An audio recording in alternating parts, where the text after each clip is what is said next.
History facts کے معزز دوستو السلام علیکم۔ ناظرین گرامی، محترمہ بے نظیر بھٹو شہید کے والد جبکہ پیپلز پارٹی کے بانی ذوالفقار علی بھٹو کے بارے میں تو آپ نے سنا ہی ہوگا، لیکن آپ اس بات سے شاید نہ واقف ہوں کہ ان کو پھانسی کیوں دی گئی۔ اس کے پیچھے کوئی سازش تھی یا کوئی بڑے حقائق؟ آج کی ویڈیو میں ان حقائق اور الزامات کو جاننے کی کوشش کریں گے، جبکہ آپ کو بتائیں گے کہ ذوالفقار علی بھٹو کب اور کہاں پیدا ہوئے اور انہوں نے اپنی ابتدائی تعلیم کہاں سے حاصل کی، اور آپ کو بتائیں گے کہ ذوالفقار علی بھٹو نے سیاست میں کب قدم رکھا، جبکہ آپ کو یہ بھی بتائیں گے کہ ذوالفقار علی بھٹو نے پیپلز پارٹی کی بنیاد کیوں رکھی۔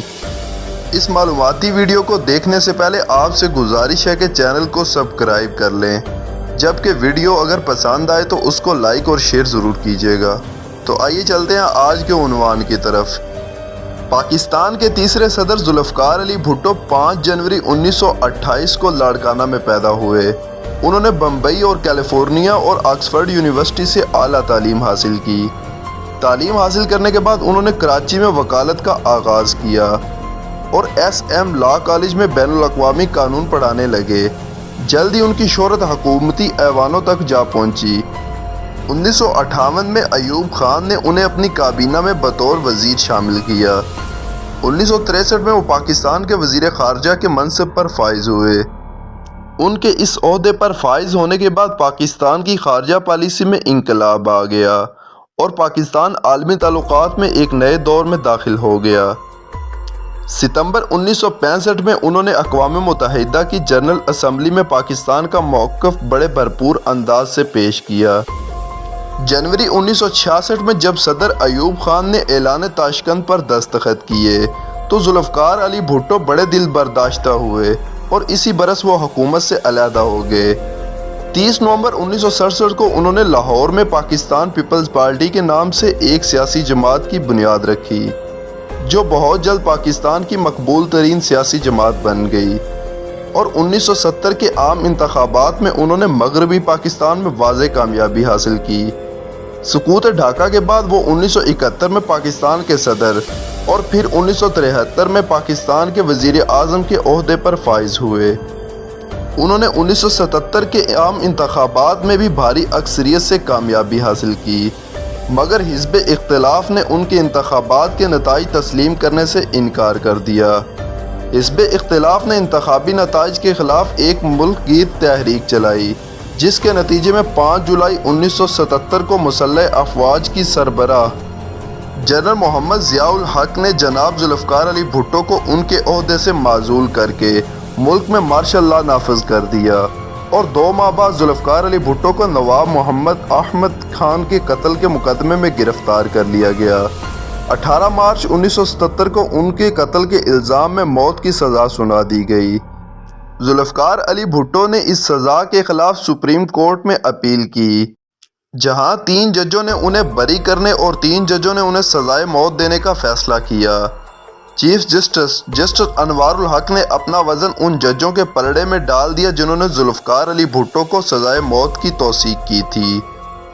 یوں 4 اپریل 1979 کو ذوالفقار علی بھٹو کو راولپنڈی کے ڈسٹرکٹ جیل میں تختہ دار پر پہنچا کر ان کی زندگی کا چراغ گل کر دیا گیا۔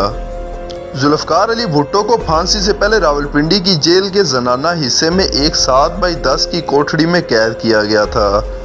بھٹو کو ایک پلنگ، گدا، چھوٹی سی میز اور ساتھ میں کچھ کتابیں دی گئی تھی۔ بھٹو کو جیل میں پڑھنے کی اجازت تھی۔ ان کی کوٹھڑی کے بغل میں ایک اور چھوٹی سی کوٹھڑی تھی، جہاں ان کے لیے ایک قیدی کھانا بناتا تھا۔ ہر 10 دن بعد وہ قیدی بدل دیا جاتا تھا تاکہ اسے بھٹو سے انسیت نہ ہو جائے۔ کبھی کبھی بھٹو کے دوست اور دانتوں کے مشہور ڈاکٹر نیازی ان کے لیے کھانا بھیجا کرتے تھے۔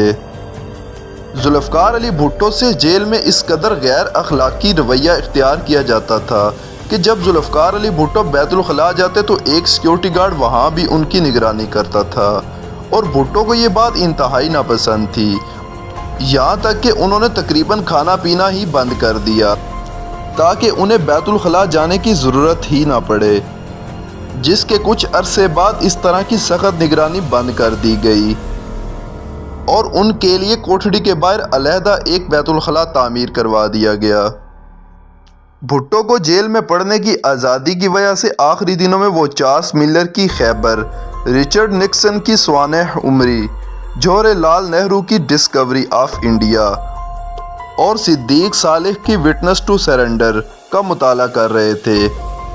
پنجاب حکومت کے جلاد تارا مسیح کو بھٹو کو پھانسی دینے کے لیے لاہور سے بلوایا گیا۔ ان کا یہ کام پشتہ پشتی سے جاری تھا۔ ان کے خاندان مہاراجہ رنجیت سنگھ کے زمانے سے پھانسی دینے کا کام کر رہے تھے۔ اس وقت مسیح کی تنخواہ 375 روپے تھی، جبکہ پھانسی دینے پر انہیں اضافی 10 روپے ملتے تھے۔ ایک بار جب جیل کے اندر ڈاکٹر نیازی ایک لالٹین کی روشنی میں ان کے دانتوں کا معائنہ کر رہے تھے، جہاں ذوالفقار علی بھٹو نے ان سے ایک مذاق کیا اور ان سے کہا کہ تم بھی میری طرح بدقسمت ہو، تمہارے کلینک میں ایک حسین لڑکی تمہاری مدد کر رہی ہوتی ہے اور یہاں مدد کرنے کے لیے تمہیں ایک قیدی ملا ہے۔ بے نظیر بھٹو 2 اپریل 1979 کی صبح اپنے بستر پر لیٹی ہوئی تھی۔ تبھی اچانک ان کی والدہ نصرت بھٹو کمرے میں یہ کہتے ہوئے داخل ہوئیں، پنکی گھر کے باہر جو فوجی ہیں وہ کہہ رہے ہیں کہ ہم دونوں کو آج تمہارے والد سے ملاقات کرنے جانا پڑے گا۔ اس کا مطلب کیا ہے؟ اس بارے میں بے نظیر بھٹو اپنی سوانح عمری ڈاٹر آف دا ایسٹ میں لکھتی ہیں، مجھے معلوم تھا کہ اس کا مطلب کیا ہے اور میری والدہ بھی اس کا مطلب جانتی تھی، لیکن ہم دونوں اس کو قبول نہیں کر پا رہے تھے۔ اس کا ایک ہی مطلب تھا کہ ضیاء الحق میرے والد کا قتل کرنے کو تیار تھے۔ نصرت اور بے نظیر بھٹو کو ایک کار میں راولپنڈی کی جیل لایا گیا۔ تلاشی کے بعد انہیں بھٹو کے سامنے لے جایا گیا۔ ان کے درمیان 5 فٹ کی دوری رکھی گئی۔ بے نظیر بھٹو لکھتی ہیں، میرے والد نے پوچھا تھا کہ گھر والوں سے ملاقات کے لیے انہیں کتنا وقت دیا گیا ہے۔ جواب آیا کہ آدھا گھنٹہ، جس پر ذوالفقار علی بھٹو نے کہا کہ جیل کے قوانین کے مطابق پھانسی سے پہلے خاندان والوں سے ملاقات کے لیے 1 گھنٹہ ملتا ہے، لیکن اہلکار نے جواب دیا کہ مجھے ایسی ہی ہدایت موصول ہوئی ہیں کہ آپ کو صرف آدھا گھنٹہ دیا جائے۔ اس وقت ذوالفقار علی بھٹو زمین پر ایک گدے پر بیٹھے ہوئے تھے، کیونکہ ان کی کوٹھڑی سے ان کے میز، کرسی اور پلنگ ہٹا دیے گئے تھے۔ بے نظیر مزید لکھتی ہیں کہ انہوں نے میری لائی ہوئی کتابیں اور میگزینز مجھے واپس کر دیں۔ میرے والد نے مجھ سے کہا تھا کہ میں نہیں چاہتا کہ میرے مرنے کے بعد یہاں کے لوگ انہیں ہاتھ لگائیں، اور انہوں نے مجھے ان کے وکیل کے دیے ہوئے کچھ سیگار بھی واپس کیے۔ وہ کہہ رہے تھے کہ شام کے لیے میں نے ایک سیگار بچا کر رکھا ہے۔ انہوں نے شالیمار کولون کی ایک شیشی بھی اپنے پاس رکھی تھی۔ وہ مجھے اپنی شادی کی انگوٹھی دے رہے تھے، لیکن میری والدہ نے انہیں روک دیا، جس پر انہوں نے کہا کہ ابھی تو میں اس انگوٹھی کو پہن لیتا ہوں، لیکن میرے مرنے کے بعد یہ انگوٹھی بے نظیر کو دے دی جائے۔ اور تھوڑی دیر بعد جیلر نے آ کر کہا کہ ملاقات کا وقت ختم ہو گیا ہے، جس پر بے نظیر لکھتی ہیں کہ میں نے کہا کہ کوٹھڑی کا دروازہ کھولیے، میں اپنے والد کو گلے لگانا چاہتی ہوں، لیکن جیلر نے اس کی اجازت نہیں دی۔ جس پر بے نظیر مزید کہتی ہیں کہ میں نے ان سے کہا پلیز، میرے والد پاکستان کے منتخب وزیر اعظم ہیں اور میں ان کی بیٹی ہوں، یہ میری آخری ملاقات ہے اور مجھے ان کو گلے لگانے کا حق کیوں نہیں دیا جا رہا؟ لیکن جیلر نے صاف انکار کر دیا۔ میں نے کہا گڈ بائے پاپا۔ میری والدہ نے سلاخوں کے درمیان سے ہاتھ بڑھا کر میرے والد کے ہاتھ کو چھوا۔ ہم دونوں تیزی سے باہر کی جانب نکلے۔